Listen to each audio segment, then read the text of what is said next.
Time now for the Friend Zone, where we invite one of our friends within the building, including one who's sitting next to me laughing, onto the show. Friend Zone? What's this, Fox and Friends? What is a Friend Zone? This is Laura Ingrahams. What is this? She works here. She's also a radio talk show host and editor of Lifeset, and my neighbor here in Washington, who I see all the time, wandering around the hood. Eating pizza the other day? Exactly. So a lot of Republican establishment figures are very upset about Trump, and I would say none more so than the Republican blogger, writer, whatever, from the Washington Post, Jennifer Rubin. She's been going after Trump. She said this on MSNBC the other day, and I just kind of wanted to get your response to it. Watch. I wish I could say that Ben Carson was the only person who didn't have experience in his area, but as you mentioned, Tillerson, we also have Terry Branstad, who is the ambassador to China. He's been the governor of Iowa. We have, and I like her, I think she's smart, Nikki Haley, terrific person, but she is going to the UN. Does she have any foreign policy experience? So I think what we have are ignoramuses, billionaires, and a few generals. So you don't have to like all the Trump appointees. I don't.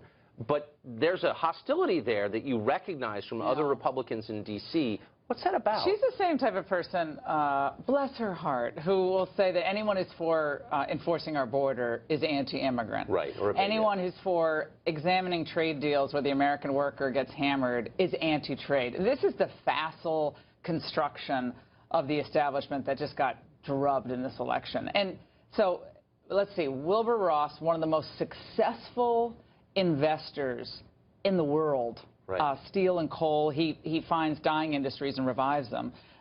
So he's not all that qualified, I guess, to run commerce. And, oh, wait, Steve Mnuchin, one of the top folks, of course, formerly at Goldman, then went into invest in films, incredibly smart. She obviously hasn't met him. She doesn't know him. You go on and on, obviously, General Kelly, General Mattis. These are some of the finest people we have in America, let alone qualified to do their jobs. You know, Branstad, I don't know what to say about that. I'm sure not every pick is a complete home run, but we certainly had a lot of so-called experts over the last two administrations, both the Bush administration that she is enamored of and the Obama administration, that were the smartest people around as America got weaker and weaker and less powerful and more in debt. Right. So maybe it's time to give it a different who got try. weaker with Trump's election? People like Jennifer Rubin. Well, and you that know, may be part of it. Blogging for the Washington. I guess we can't be as qualified as blogging for the Washington Post. So you are very tough and strong and assertive, but I saw you at lunch with your children, a couple of them, and I thought, there's another, you know, Laura's actually one of the sweeter people in Washington, and I wanted to highlight something you're doing. Yeah, secret. A charity that you're involved in. Tell us about it in Guatemala. Food for the Poor, which is actually operates in 17 different countries.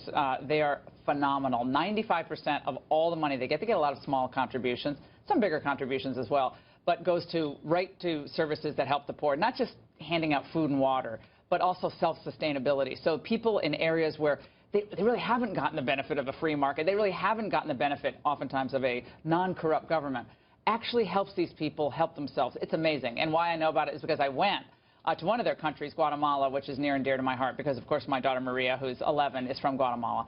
And so I brought her, and I went with Food for the Poor. I'm like, I got to see what y'all do. And so we went, and I'm like, I spent time both crying, smiling, laughing, and just absorbing the angels that walk among us. People who do the kind of stuff that, frankly, you and I don't do, but we give money and support it. From nuns who are like these frail 70-year-old nuns to young people, to people from the United States who go there and work. And I know a lot of people watching say, well, we have a lot of problems here. Of course we do.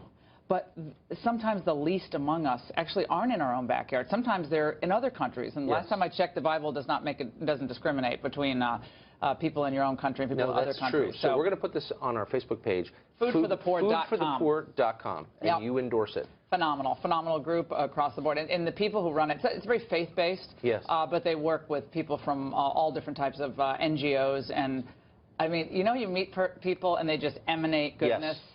These are those people. I love that, because there's so many bad charities, and to hear the good one. No. I love it. Thank you. Laura Ingrahams, thank you. Great to see you. Great to see you. All right, take care.